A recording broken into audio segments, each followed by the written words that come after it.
नमस्कार दोस्तों, स्वागत है आपका उमंग एकेडमी ए टू जेड में। जी हाँ दोस्तों, बात करेंगे हिंदी की। हिंदी जनरल हिंदी जो कि लैंग्वेज फर्स्ट के रूप में जिन छात्रों ने इसको सिलेक्ट किया है उनके लिए बहुत इंपॉर्टेंट है। बात करूँ question paper, old question paper जो है कि 7 फरवरी 2019 का जो पेपर हुआ है एमपी टेट में, वो शिफ्ट फर्स्ट का जो क्वेश्चन पेपर है। ठीक है, तो इसमें देखते हैं किस प्रकार से क्वेश्चन पूछे गए हैं और किस प्रकार से आपको क्वेश्चन ढूंढने हैं, किस प्रकार से इसके आंसर देने हैं। तो दो चीज़ होती है, एक तो पद्य होता है, एक गद्य होता है। ठीक है, तो सबसे पहले यदि अच्छा तरीका है, सबसे सही तरीका है तो इसको पढ़ने का है और उसके बाद में उसके आंसर देखने का। और दूसरा तरीका होता है, इसको पहले नंबर इसके क्वेश्चन देख लो कुछ, उसके आंसर छाट जाओ। ठीक है, तो सबसे पहले क्या कीजिए, इसका एक क्वेश्चन उठा लीजिए। क्या एक क्वेश्चन देखिए, सबसे पहले क्वेश्चन क्या पूछा गया है। ठीक है, तो यहाँ पर क्वेश्चन क्या पूछा गया है, प्रेरणा साथ छोड़ती हुई खालिस्तान अस्त होता हुआ, इस पंक्ति में कौन सा शब्द मिसिंग है, मतलब कौन सा शब्द यहाँ पर नहीं है। जो उत्साह है, चंद्र या फिर सूर्य या फिर स्वर। तो आपको देखना है कि प्रेरणा साथ छोड़ती हुई, उसके बाद में क्या आएगा। ठीक है, तो यहाँ से आप इसको पढ़ना शुरू कीजिए। तो पहले क्या क्या होगा, मुख्य गायक के चट्टान जैसे भारी स्वर का साथ देती है। वह आवाज़ सुंदर कमजोर कांपती हुई थी। वह मुख्य गायक का छोटा भाई या उसका शिष्य या पैदल चलकर सीखने आने वाला दूर का कोई रिश्तेदार। मुख्य गायक की गरज में वह अपनी गूंज मिलाता आया है। प्राचीन काल से गायक जब अंतरे की जटिल तानों के जंगल में खो चुका होता है या अपने ही सरगम को लांघ कर चला जाता है, भटकता हुआ एक अनहद में, तब संगतकार ही स्थायी को संभाले रहता है। जैसे समेटता हो मुख्य गायक का पीछे छूटा हुआ सामान, जैसे उसे याद दिलाता हो उसका बचपन जब वह नौसिखिया था। तारसप्त में जब बैठने लगता है उसका गला, प्रेरणा साथ छोड़ती हुई। क्या यहाँ पर छोड़ती हुई देखना था, प्रेरणा साथ छोड़ती हुई उत्साह अस्त होता हुआ। यहाँ पर आपको शब्द मिल गया का उत्साह अस्त होता हुआ को। यहाँ तो आपका जो क्वेश्चन होगा, इस क्वेश्चन का जवाब क्या हो जाएगा, पहला इसका क्या हो जाएगा, सही जवाब हो उत्साह अस्त होता हुआ। ठीक है, इस प्रकार से आपको क्वेश्चन देखना है। नेक्स्ट क्वेश्चन देखिए, दूसरा क्वेश्चन क्या दिया हुआ है। दूसरा क्वेश्चन है इसमें, वह पैदल चलकर सीखने आने वाला दूर का क्या हो सकता है। तो दूर के लिए क्या रिश्तेदार बताया था, कोई संगीतकार, कोई रिश्तेदार, कोई कला प्रेमी या फिर कोई कलाकार। तो क्या होता था, कोई दूर का रिश्तेदार। ठीक है, इसमें पहले पढ़ा था ना आपने उसको। नेक्स्ट क्वेश्चन देखिए, तीसरा क्वेश्चन देखिए, कम से कम समय में आप कैसे इसको करेंगे। ठीक है, तो सबसे पहले आपने देखो पहला पैराग्राफ पढ़ लिया, तो उसके आपके दो क्वेश्चन इसमें इतने में कंप्लीट हो गए। नेक्स्ट क्वेश्चन जो है, स्थाई को गाते हुए वह जैसे समेटता है मुख्य गायक का पीछे छूटा हुआ क्या सामान, परिणाम, सम्मान, अभिमान। तो क्या देखा था आपने, सम्मान। यहाँ पर देखेंगे आप, इसमें देखेंगे तो मिल जाएगा आपको, क्या पीछे छूटा हुआ सम्मान जैसे समेटता हुआ। कहाँ पर है, इसमें आपको एक समस्या इसमें यही होती, जैसे यहाँ पर देखें, जैसे समेटता हुआ मुख्य गायक का पीछे छूटा हुआ सामान। ठीक है, तो इसका सही जवाब कौन सा होगा, देख लीजिए, सामान, जो कि पहला ऑप्शन ही है मेरे ख्याल से। हाँ, पहला ऑप्शन इसका भी क्या हो जाएगा, सही हो जाएगा, पहला सामान। ठीक है, नेक्स्ट क्वेश्चन देखिए। नेक्स्ट क्वेश्चन है चौथा क्वेश्चन। चौथा क्वेश्चन क्या दिया हुआ है, ये गद्यांश और पद्यांश में यही खासियत होती है कि इसको आपको एक क्वेश्चन के लिए पूरा का पूरा गद्यांश पद्यांश किसकाना पड़ता है। मुख्य गायक को क्या बांधता संगतकार कहीं से चला आता है। मुख्य गायक को क्या बांधता संगतकार कहीं से चला आता है, साज, कपड़े, ढांढस या फिर सामान। तो ढांढस अभी आपने नहीं देखा था इसमें, लेकिन आपने बांधने के बारे में भी तो नहीं देखा था। तो यहाँ से आप देखिए कि प्रेरणा छोती हुई अस्त उत्साह, यहाँ तक तो आपने जो पढ़ लिया था। ठीक है, आवाज से रास जैसा कुछ गिरता हुआ, तीन मुख्य गायक को ढांढस बांधता क्या, ढांढस बांधता। तो इसका सही जवाब आपको क्या करना है कि जब आप कोई से पैराग्राफ पढ़ते हैं तो जहाँ तक आपने पढ़ लिया है, यदि उसमें आंसर हो तो वहाँ से उसको सिलेक्ट कीजिए, यदि नहीं है उसको आंसर तो उसकी आगे से पढ़िए। तो यहाँ पर क्या आंसर हो जाएगा, इसका तीसरा हो जाएगा, ढांढस बांधता हुआ संगीतकार। ठीक है, नेक्स्ट क्वेश्चन देखिए, पाँचवा क्वेश्चन दिया हुआ, क्या दिया हुआ पाँचवा क्वेश्चन देखिए। यहाँ पर पाँचवा क्वेश्चन है आपका, पांचवा क्वेश्चन है इसमें, मुख्य गायक की गरज में वह अपनी गूंज कब से मिलाता आया है।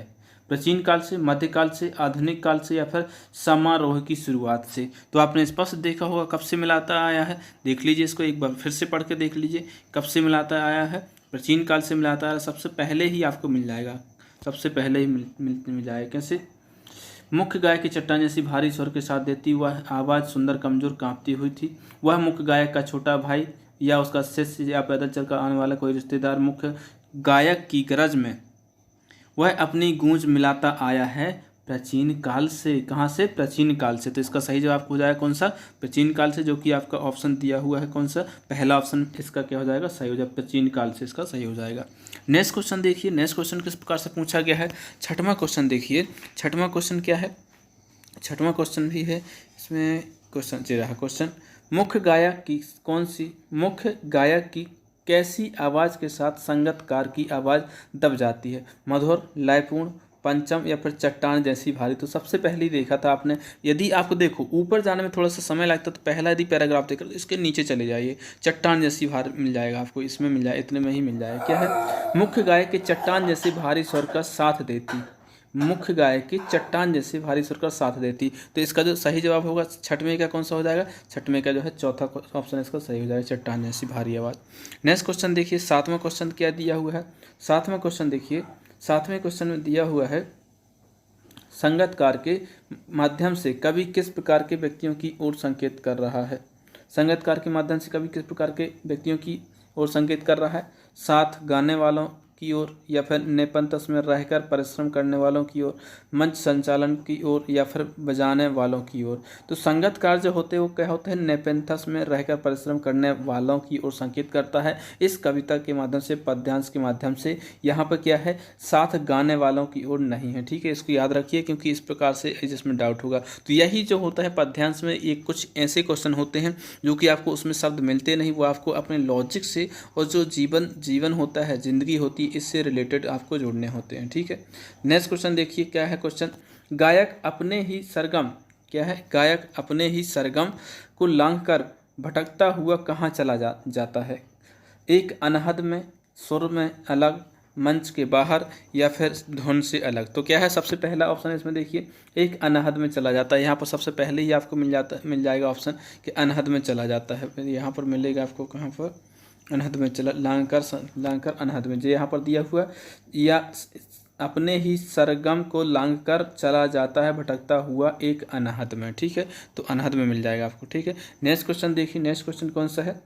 नेक्स्ट क्वेश्चन देखिए, यहाँ पर क्या दिया हुआ, जब गायक अंतरे की जटिल तानों और आलापों में खो जाता है तो संगतकार किसको संभाले रहता है? स्थाई को, तबले को, सरगम को, या फिर अंतरे को? तो गायक को स्थाई को संभाले रहता है, जो संगतकार होता है वो स्थाई को संभाले रहता है। नेक्स्ट क्वेश्चन देखिए, नेक्स्ट क्वेश्चन क्या है? 10वां क्वेश्चन देखिए, 10वां क्वेश्चन दिया हुआ है इसमें क्या है?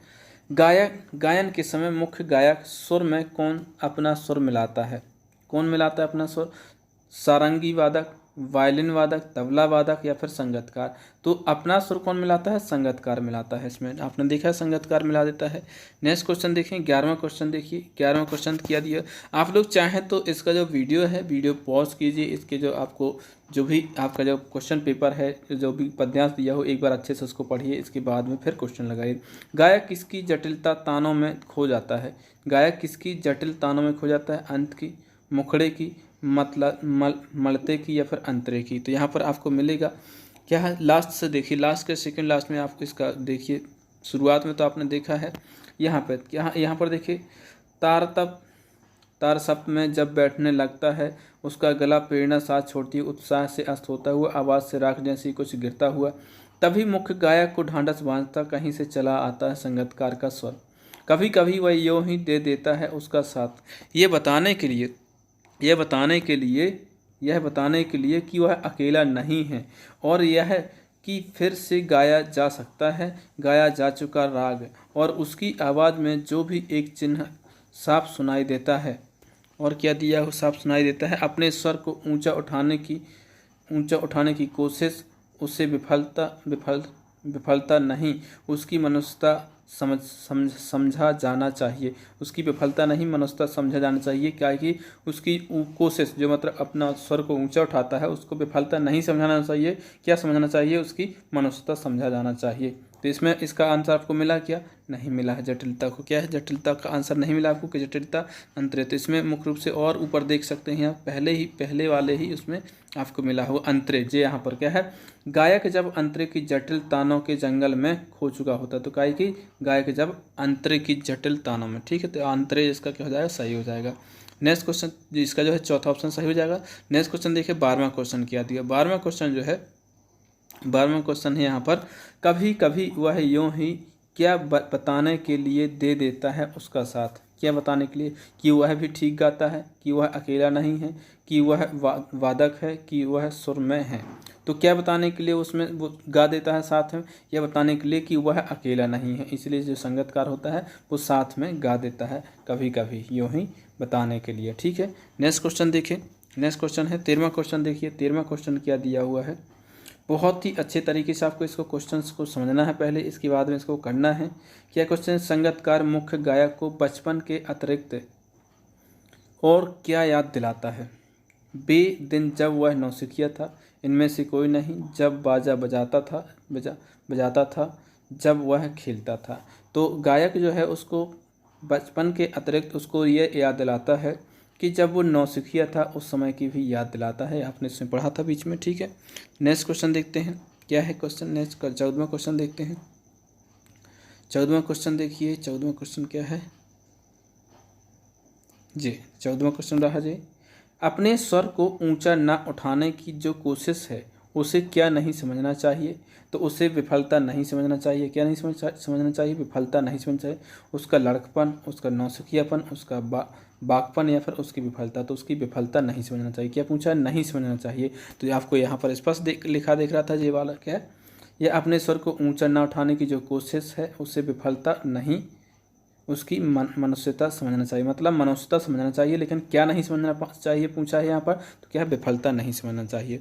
नेक्स्ट क्वेश्चन देखिए 15वां क्वेश्चन दिया हुआ है। कवि के मुताबिक संगीतकार की आवाज़ में मौजूद हिचक को क्या समझा जाना चाहिए? उसकी मनुष्यता, उसकी परिपक्वता, या फिर उसकी विफलता, या फिर उसकी सफलता। तो क्या समझना चाहिए? जो उसकी हिचक है, जो हिचक है, उसकी आवाज़ में जो हिचक है, यहाँ पर देखिए इसके जो ऊपर वाला पैराग्राफ, और उसकी आवाज़ में जो एक हिचक साफ सुनाई देती है या अपने स्वर को ऊंचा उठाने की कोशिश है, उसे विफलता नहीं, उसकी मनुष्यता समझा जाना चाहिए। क्या समझाना चाहिए? मनुष्यता समझा जाना चाहिए। तो इसका जो सही जवाब हो जाएगा वो कौन सा हो जाएगा? उसकी मनुष्यता, मतलब पहला आंसर क्या हो जाएगा? इसका सही हो जाएगा। नेक्स्ट क्वेश्चन देखिए 16वां क्वेश्चन देखिए। 16वां क्वेश्चन क्या दिया हुआ है? सूखे हुए कीचड़ कैसे दिख पड़ते हैं?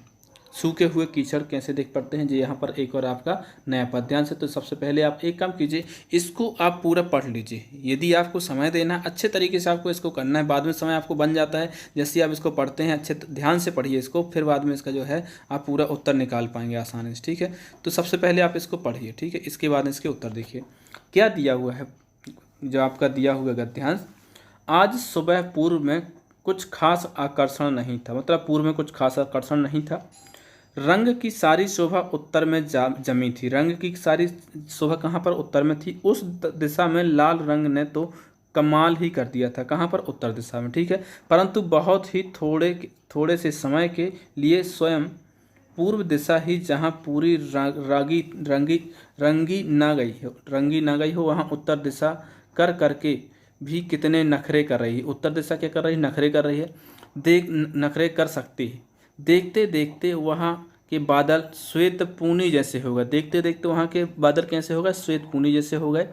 और यथाक्रम दिन का आरंभ हो गया। यथाक्रम दिन का आरंभ। हम आकाश का वर्णन करते हैं, पृथ्वी का वर्णन करते हैं, जलाशयों का वर्णन करते हैं, पर कीचड़ का वर्णन किसी ने ना किया। पर कीचड़ का वर्णन कभी किसी ने किया है? क्वेश्चन मार्क दिया हो, मतलब कीचड़ का वर्णन नहीं किया है। कीचड़ में पैर डालना कोई पसंद नहीं करता। कीचड़ से शरीर गंदा होता है। कीचड़ कपड़े मैले हो जाते हैं। अपने शरीर पर कीचड़ उड़े यह किसी को अच्छा नहीं लगता, और इसलिए कीचड़ के लिए किसी को सहानुभूति नहीं होती। तो किसके लिए सहानुभूति नहीं होती? कीचड़ के लिए। यह सब यथार्थ है, किंतु तत्वता से सोचें तो हम देखेंगे कि कीचड़ में कुछ कम सौंदर्य नहीं है। कीचड़ में भी कुछ कम सौंदर्य नहीं है। पहले तो यह कीचड़ का रंग बहुत सुंदर है। पुस्तक के गत्तों पर घर की दीवारों पर अथवा शरीर के कीमती कपड़ों के लिए हम सब कीचड़ से जैसे रंग पसंद करते हैं। कलाभिज्ञ लोगों को भट्टी में पकाए हुए मिट्टी के बर्तनों के लिए यही रंग बहुत पसंद आता है। फोटो लेते समय भी यदि उसमें कीचड़ का एकाध ठीकरे का रंग आ जाए तो उसे इस वर्म टोन कहकर विज्ञ लोग खुश हो जाते हैं। मतलब जब फोटो खींचते हैं लोग, वो उसको क्या नाम देते हैं? वर्म टोन बोलते हैं। ठीक है। पर लो कीचड़ का नाम लेते ही सब बिगड़ जाता है। नदी के किनारे जब कीचड़ सूखकर उसके टुकड़े हो जाते हैं तब वे कितने सुंदर दिखते हैं। ज़्यादा गर्मी से जब वह टुकड़ों में दरारें पड़ जाती हैं तब सुखाई हुई खोपरे जैसे दिखने लगते हैं। सूखने के बाद कैसे खोपरे जैसे दिख पड़ते हैं। नदी किनारे मीलों तक जब समतल और चिकना कीचड़ एक सा फैला हुआ होता है तब दृश्य कुछ कम खूबसूरत नहीं होता।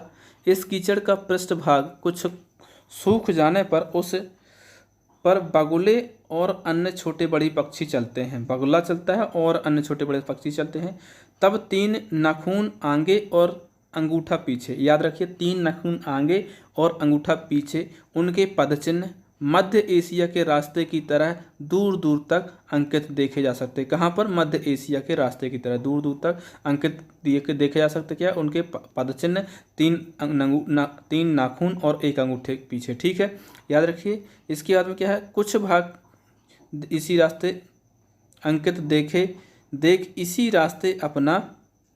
इसी रास्ते अपना कारवां ले जाने की इच्छा हमें होती है। फिर जब कीचड़ ज़्यादा सूख कर ज़मीन को ठोस हो जाए तब गाय बैल पाड़े भैंस भेड़ बकरी इत्यादि के पदचिन्ह उस पर अंकित कब? जब वो सूख जाता है, कीचड़ जब ज़्यादा सूख जाता है तो फिर क्या होता है? गाय बैल भैंस पाड़े बकरे इत्यादि के पदचिन्ह उस पर अंकित होते हैं। उसकी शोभा और ही है। फिर जब 2 मदमस्त पाड़े उसकी सींगों से कीचड़ को रौंद कर आपस में लड़ते हैं तब नदी किनारे अंकित पदचिन्ह और सींगों के चिन्हों से मानो महिषकुल, क्या है? महिषकुल के भारतीय युद्ध का पूरा इतिहास इस करदम लेख में लिखा हो ऐसा भास होता है। कीचड़ देखना हो तो गंगा के किनारे और सिंधु नदी के किनारे, और इतने से तृप्त ना हो तो कहाँ पर? सीधे खंभात पहुँचना चाहिए। कहाँ पहुँचना चाहिए? खंभात पहुँच। यदि आपको कीचड़ देखना हो तो कहाँ? गंगा के किनारे और सिंधु के किनारे, और जब इतने से मन तृप्त ना हो तो आपको सीधे खंभात पहुँचना चाहिए। ठीक है। अब इसके क्वेश्चन देखिए।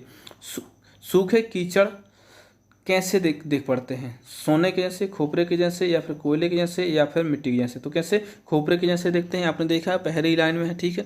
नेक्स्ट क्वेश्चन देखिए, दूसरा क्वेश्चन 17वां क्वेश्चन दिया हुआ क्या है क्वेश्चन? देखते देखते बादल कैसे हो गए? श्वेत पूनी जैसे काले हो गए, या फिर बरसने लगे, या फिर इंद्रधनुष हो गए? तो जे नहीं मिला, जे भी नहीं मिला, कैसे हो गए? श्वेत पूनी जैसे हो गए हैं। ठीक है। एक बार यदि आपने अच्छे से पढ़ लिया और समझ लिया, उसका जो सारांश है वो ले लिया, तो आप आसानी से कर पाएंगे। नेक्स्ट क्वेश्चन है, मदमस्त पाड़े किसको रौंदते हैं? सूअर को, भैंसे को, पाड़े को, कीचड़ को? तो जो मदमस्त पाड़े जो होते हैं वो किसको रौंदते हैं? कीड़े को रौंदते हैं। जब वो लड़ते हैं सींग से तो कीचड़ को रौंदते हैं। ठीक है। नेक्स्ट क्वेश्चन देखिए, 19वां क्वेश्चन दिया हुआ है, किस कुल के युद्ध का इतिहास दिखाई देता है? किस कुल के युद्ध का इतिहास देखा? महेश कुल का, रघुकुल का, या फिर कौरव कुल का, या फिर पांडव कुल का? तो ये तीनों लास्ट नीचे के हैं वो गलत हैं। महेश कुल का जो है इतिहास देता है, यहाँ पर देखा होगा आपने महेश कुल के भारतीय युद्ध का इतिहास, इसमें करदम लेख में लिखा होता है, ऐसा भास होता है। ठीक है।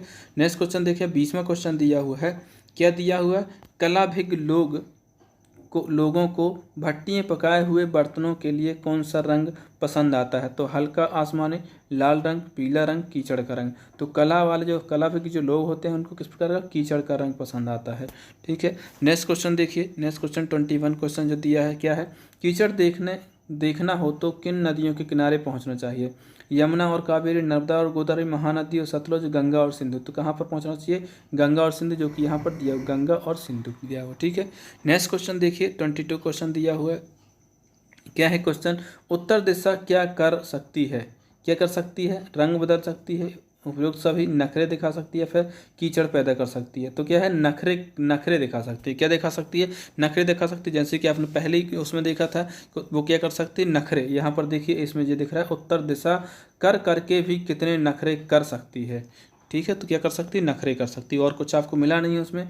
विज्ञ लोग क्या कहकर खुश खुश हो जाते हैं, क्या हो जाते हैं, वर्मटोन, रंग रोकन, या फिर अति सुंदर प्राकृतिक रंग। तो विज्ञ लोग जो हैं वो कीचड़ को या फिर कीचड़ जैसे रंग को यदि फोटो वोटो में उतारते हैं तो उसको वर्म टोन, क्या है, वर्म टोन कह करके उसको अधिक खुश हो जाते हैं जो विज्ञ लोग होते हैं। ठीक है, नेक्स्ट क्वेश्चन देखें। 24 क्वेश्चन दिया हुआ है। क्या है क्वेश्चन, क्वेश्चन है भारतीय युद्ध का पूरा इतिहास कहाँ लिखे होने का भास होता है। कहाँ पर, शिलालेख, करदम लेख, मर्दन लेख, या फिर संस्कृति लेख। तो कहाँ पर, करदम लेख में एहसास होता है। इसका आपने देखा होगा कि यहाँ पर आपको पता है सबसे लास्ट में, कहाँ पर, सबसे लास्ट में से यदि आप देखेंगे इतिहास इस करदम लेख में लिखा हो ऐसा भास होता है। ठीक है, तो कौन सा है, करदम लेख इसका सही जवाब था। नेक्स्ट क्वेश्चन कौन सा है, नेक्स्ट क्वेश्चन है चिड़ियों के पदचिन्ह कहाँ के रास्ते की तरह दिखते हैं। दक्षिण एशिया के, नदी के, जंगल के, फिर मध्य एशिया के। तो कहाँ के देखते हैं, मध्य एशिया की तरह देखते हैं। आपने क्वेश्चन में देखा था कहाँ पर, ये देखा है यहाँ पर, मध्य एशिया के रास्ते की तरह होते हैं। नेक्स्ट क्वेश्चन देखिए, 26वां क्वेश्चन दिया हुआ है। 26वां क्वेश्चन क्या है, कीचड़ के लिए क्या नहीं होती। कीचड़ के लिए क्या नहीं होती, खुशी, सहानुभूति, स्नेह और श्रद्धा। तो कीचड़ के लिए नहीं होती वो है क्या, सहानुभूति। कीचड़ के लिए सहानुभूति नहीं होती है, किसी के पास भी कीचड़ के लिए सहानुभूति नहीं होती, बाकी सब चीज़ के लिए होती है, सब चीज़ के बारे में सोचते हैं। नेक्स्ट क्वेश्चन है कीचड़ का पृष्ठभाग सूखने पर कौन से पक्षी उस पर चलते हैं। पृष्ठभाग सूखने पर कौन चलता है, कोयल, कौवा, मैना, या फिर बगुले। तो कौन चलता है, बगुले चलते हैं। आपने देखा है इसमें जो आपने गद्यांश देखा। नेक्स्ट क्वेश्चन देखेंगे। तो नेक्स्ट क्वेश्चन दिया हो, कितने नाखून आगे और क्या पीछे करके पदचिन्ह बनाते हैं। तो आपने देखा था कि 3 जो नाखून आगे और 1 अंगूठा पीछे। तो तीसरा ऑप्शन क्या हो जाएगा इसका, सही हो जाएगा। 3 नाखून आगे और अंगूठा पीछे करके पदचिन्ह बनाते हैं। नेक्स्ट क्वेश्चन देखते हैं 29 क्वेश्चन, सेकेंड लास्ट क्वेश्चन है इस प्रैक्टिस सेट का। हम किस चीज़ का वर्णन करते हैं। उपयुक्त में से कोई नहीं, आकाश का, पृथ्वी का, जलाशय का, हर चीज़ का वर्णन करते हैं, या फिर किसी चीज़ का नहीं करते हैं। तो इस पहली ही लाइन में यदि आप देखेंगे, पहली ही लाइन में देखेंगे तो आपको मिल जाएगा क्या है, हम क्या करते हैं, हम आकाश का वर्णन करते हैं, हम पृथ्वी का वर्णन करते हैं, जलाशयों का वर्णन करते हैं। तो इसका सही जवाब है दूसरा, इसका सही जवाब हो जाएगा। दोस्तों आप सभी से रिक्वेस्ट है, यदि आपने चैनल को सब्सक्राइब नहीं किया तो प्लीज़ सब्सक्राइब कर लें, साथ ही साथ उसको बेल आइकन है उसको प्रेस कर लें, ताकि जैसी वीडियो डालेगा उसका नोटिफिकेशन आपको मिल जाएगा। उम्मीद है वीडियो पसंद आ रहे हैं आप सभी को, और इसी प्रकार से अपना प्यार बनाए रखिए, अपनी तैयारी बनाए रखिए। जो भी आपके क्वेश्चन हो, कोई डाउट हो क्वेश्चन में, तो वो आप कमेंटों से कमेंट कर सकते हैं। सभी के कमेंट में पढ़ता हूँ, वो जो भी जवाब देने के लायक होते हैं वो जवाब देता हूँ, जो भी उचित होता है। आप सभी के सहयोग से ही मैं आप लोग के ही वजह से बनाता हूँ, क्योंकि आप लोग के कमेंट चाहते हैं कि सर इसके ओल्ड क्वेश्चन पेपर करवा दे, तो करवा देता हूँ। ठीक है, वैसे मुझे पता है बहुत सारे बच्चे जो हैं इस समय स्टडी नहीं कर रहे हैं, लेकिन जो अभी वो बोलते हैं ना कि बूंद बूंद से गागर भरता है, बूंद बूंद से गागर भरता है। मतलब में जब एक एक क्वेश्चन पेपर आप करेंगे, इतने कुल मिलाकर के यदि देखूंगा तो उसमें 50 क्वेश्चन पेपर मिल जाएंगे आपको। 50 शिफ्ट में हुए हैं, कुल 30 जो पेपर हुए हैं अभी, कुल 50 शिफ्ट में हुए हैं, तो 50 पेपर हो सकते हैं। अभी मैंने 10 बाल विकास के करवाए हैं, हिंदी के स्टार्ट कर चुका हूँ, संस्कृत को 10 इसके हो जाएंगे। इसके बाद फिर से बाल विकास और पर्यावरण कंप्लीट होगा, साथ ही साथ हम उसके बाद गणित भी शुरू हो जाएगा इस 10 के बाद। ठीक है, तो यहाँ जो लास्ट क्वेश्चन है 30वां क्वेश्चन, गाय, बैल, पाड़े, भैंस, भेड़, बकरे इत्यादि के पदचिन्ह कहाँ अंकित होते हैं। घास के मैदान में, खेत में, सूखे हुए कीचड़ पर, या फिर कहीं नहीं। तो कहाँ पर हुए थे, सूखे हुए कीचड़ पर। यदि गीले कीचड़ पर होते हैं तो किसके होते हैं, चिड़ियों के होते हैं, बगुले होते हैं। गाय, बैल, पाड़े, भैंस जो होते हैं, भेड़, बकरी, इन सब के कहाँ पर, सूखे हुए कीचड़ पर इनके क्या होते हैं, पदचिन्ह होते हैं। मिलते हैं एक नए वीडियो में, तब तक के लिए नमस्कार। संस्कृत का वीडियो आपको शाम को 4 से 5 बजे के बीच में मिल जाएगा। ठीक है।